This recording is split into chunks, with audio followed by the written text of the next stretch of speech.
karena dengan dijadikannya khalifah di bumi, maka bumi menjadi tentram, bumi menjadi terisi, bumi menjadi baik dan lain sebagainya.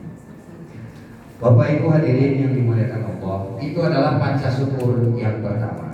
Yang kedua, kita juga wajib bersyukur. Ditakdirkan oleh Allah menganut agama Islam. Karena apa? Inna dina indallahil Islam. Allah tidak akan menerima agama apapun di muka bumi ini. Yang mungkin kalau kita hitung agama yang ada di muka bumi ini jumlahnya adalah ratusan. Bukan sedikit, mungkin kalau di Indonesia ada 6-7. Kalau dikumpulkan seluruh dunia itu agama ternyata ratusan. Yang akan diterima oleh Allah itu cuma agama Islam. Karena apa? Karena yang lain itu adalah berarti Allah anggap bukan agama. Ngakunya saja agama, padahal bukan agama. Panca syukur yang ketiga yaitu adalah kita wajib bersyukur menjadi umatnya baginda Nabi besar Muhammad SAW. Kenapa? Karena Allah sendiri juga mengakui bahwa Nabi Muhammad itu adalah sebaik-baik insan. Laqad kana lakum fi Rasulillahi uswatun hasanah. Uswah yang paling terbaik yaitu adalah baginda Nabi. Mana ada orang yang memberikan yang namanya referensinya, cara tidur, cara berdiri, cara duduk, cara berbicara, cara segala macam. Rasulullah itu semuanya disampaikan kepada umatnya. Tidak ada yang ditutupi satu. Karena memang betul-betul uswah. Yang sampai sekarang belum tertandingi bahwa uswah yang paling utama itu adalah baginda Nabi besar kita Muhammad Sallallahu Alaihi Wasallam. Jadi umatnya Nabi Adam ternyata kurang enak. Jadi umatnya Nabi Idris dan sebagainya juga tidak enak. Karena guru saya menyampaikan nanti di akhirat itu semua umat akan memilih pemimpinnya masing-masing dari umat masing-masing. Oleh karena itu umat Nabi Muhammad yang paling banyak jumlahnya, yang paling besar semuanya, itu ternyata adalah yang paling banyak akan masuk surga. Mudah-mudahan kita termasuk di dalamnya. Amin ya rabbal alamin. Panca syukur yang keempat yaitu adalah kita wajib bersyukur punya kitab yang betul-betul suci, yaitu Al-Qur'anul Karim. Kalau kita baca yang namanya di artikel-artikel yang lain, ternyata kitab yang ngakunya kitab suci itu banyak sekali. Tapi padahal nggak suci. Ada kitab A, ada kitab B, dan ada kitab segala macam. Yang betul-betul suci adalah kitab Al-Quran. Di dalam surat Al-Waqiah disebutkan la yamassuhu illal mutahharun. Jangan kau sentuh Al-Quran kalau tidak dalam keadaan suci. Kalau kitab lain kita keluar dari kamar mandi pegang boleh. Keluar misalkan dari kebun, dari sawah dan lain sebagainya juga pegang boleh. Kalau Al-Quran tidak boleh.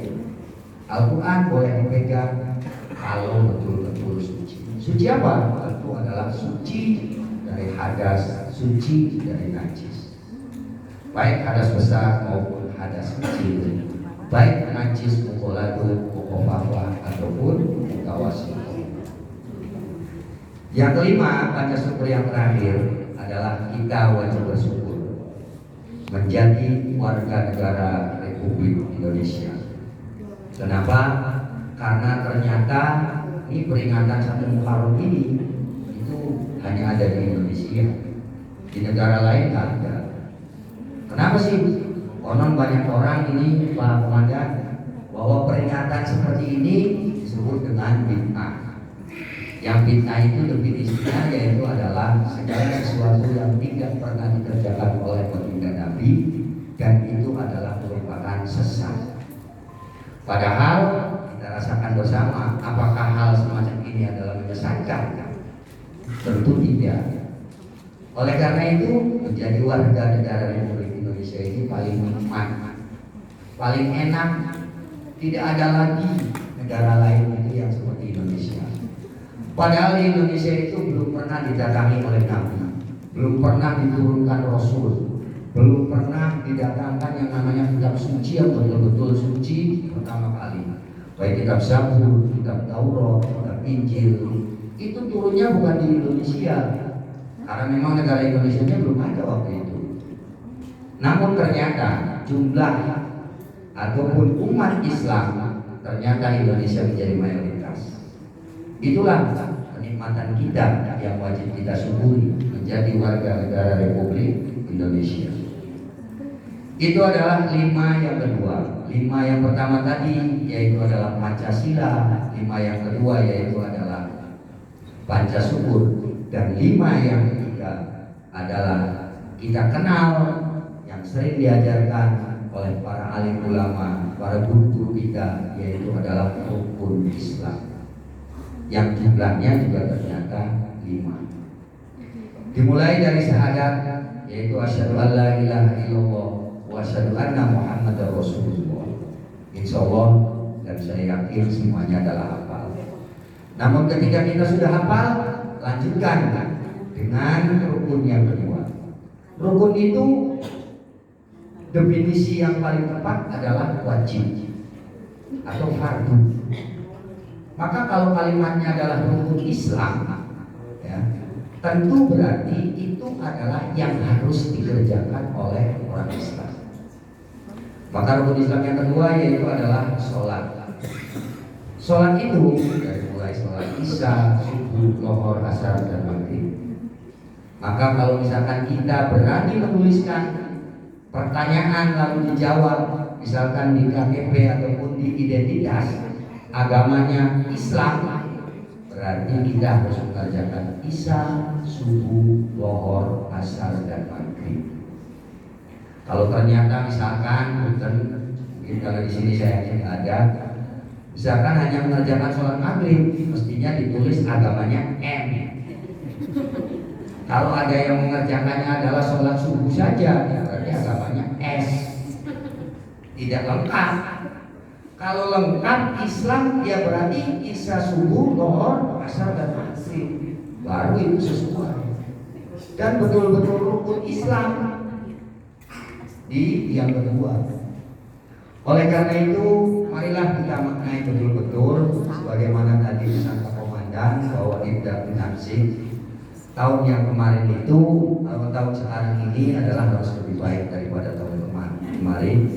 Tentu adalah di bulan Muharram ini yang baru tanggal 5 sekarang ini, itu adalah memulai yang terbaik. Itu rukun Islam yang kedua. Rukun Islam yang ketiga yaitu adalah zakat, yang sudah sering kita kerjakan, yaitu adalah setiap tahun, setiap akhir Ramadan kita mengeluarkan zakat fitrah atau zakat badan. Yang keempat yaitu adalah puasa, dan yang kelima adalah haji. Berbicara tentang haji, sampai sekarang data ibadah haji ataupun jamaah haji di Indonesia ini adalah segala macam terbanyak di dunia, termahal di dunia, ternyata terlama antriannya juga di dunia. Jadi walaupun mahal, ternyata orang Indonesia ini masih tetap mau menunggu walaupun sekian puluh tahun. Karena apa? Ya karena tadi enaknya dari warga negara Indonesia itu seperti itu.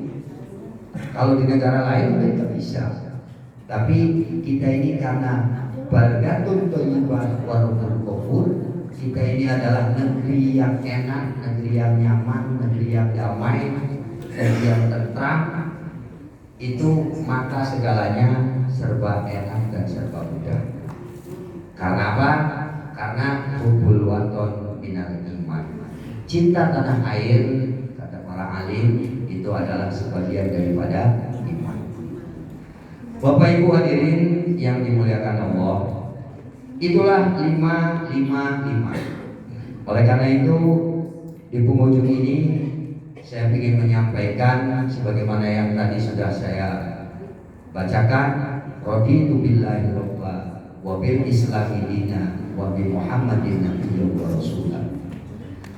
Raditu billahi robba, pesan baginda Nabi Muhammad SAW pada kita umatnya. Raditu billahi robba, kita ridho Allah menjadi Tuhan. Kalau ada yang merayu, kalau ada yang mengajak untuk bertuhan yang lain, jangan mau. Kenapa? Karena pasti salah, karena pasti sesat, karena pasti tidak benar. Yang betul itu adalah raditu billahi robba. Yang betul-betul Tuhan itu adalah Allah. Allah yang maha segala macam. Allah maha kuasa, Allah maha bijaksana, Allah maha dan maha. Kalau ingin tahu tentang Allah, sebagaimana pesan sahabat Ali, yaitu adalah kenalilah diri saya, maka kita akan kenal siapa Tuhan. Kenapa? Karena kalau tidak tahu saya ini dari mana, maka kita tidak akan pernah tahu siapa Tuhan. Siapa itu Allah? Kalau ingin tahu Allah, ternyata itu adalah akan sangat-sangat kecil sekali. Alam semesta ini berikut isinya. Kalau misalkan guru saya mengibaratkan itu adalah sebesar kelereng, ternyata dunia ini kan terbagi menjadi 5. Jadi kalau kelereng itu dibagi 5, pasti akan kecil. Kalau sudah dibagi 5 benua, ternyata kita ini ada di benua Asia yang terdiri dari sekian negara. Dibagi lagi itu berapa negara dalam Asia. Kalau nanti sudah ketemu Indonesia yang terdiri dari 38 provinsi, coba bagi deh 38 provinsi. Kalau sudah ketemu dengan 38 provinsi, maka karena kita ini sekarang ada di Jawa Barat, ada 27 kabupaten dan kota kalau tidak salah. Mohon koreksi kalau tidak salah. Itu ternyata akan lebih kecil lagi. Dan nanti dari setelah dibagi di Jawa Barat, tentu ada Kabupaten Cirebon yang terdiri dari 40 kecamatan.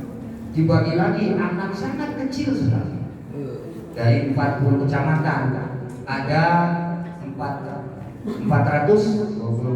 kelurahan dan desa. Kalau tidak salah. Itu juga sama akan kecil sekali. Lalu akan ketemu dengan yang namanya Kecamatan Sumber yang kita berada di Kecamatan Sumber yang terdiri dari 12 kelurahan dan 2 desa. 14 kelurahan dan desa, itu akan lebih kecil lagi. Maka di manakah kita?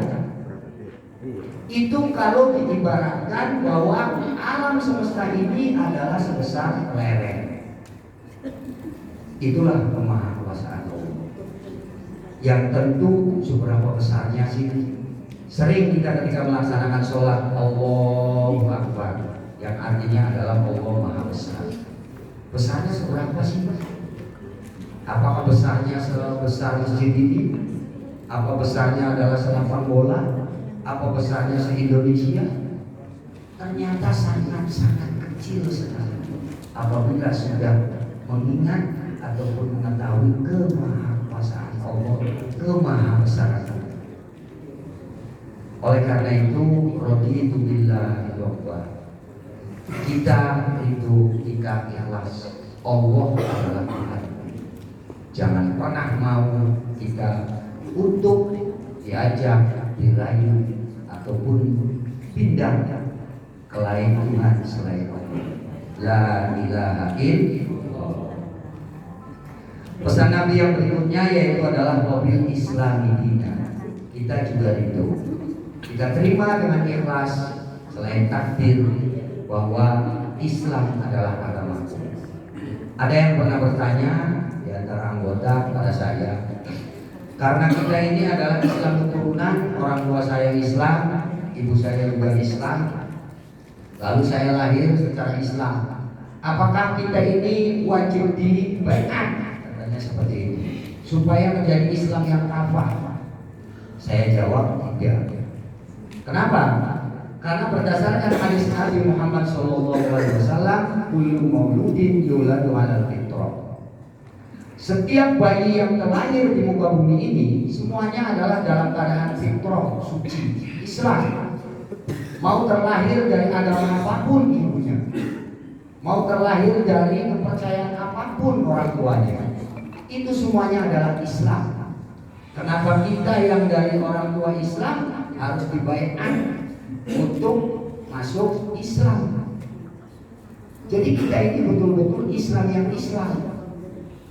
Yang tentu ketika pertanyaan dilanjutkan, kita ini adalah orang Indonesia yang beragama Islam, bukan orang Islam yang berada di Indonesia. Itu kan suatu kalimat yang dibolak-balik. Kalau memang kita betul-betul hubul minal iman, maka kita ini adalah orang Indonesia yang beragama Islam. Jadi di Indonesia ini ada yang tidak beragama Islam, ya tapi tetap orang Indonesia. Berarti satu warga negara dengan kita, tidak usah saling menyerang dan lain sebagainya. Tapi kalau orang Islam yang ada di Indonesia, ya wajar karena dia bukan warga negara Indonesia, sehingga menyerang Indonesia, menghancurkan Indonesia dan lain sebagainya. Makanya kalau saya lihat misalkan ada orang yang menghancurkan Indonesia dengan bom dan lain sebagainya, karena mereka bukan orang Indonesia. Sama seperti kita punya rumah, masa rumah saya mau dihancurkan? Ya tentu akan saya bela mati-matian. Jadi kita ini adalah orang Indonesia yang beragama Islam.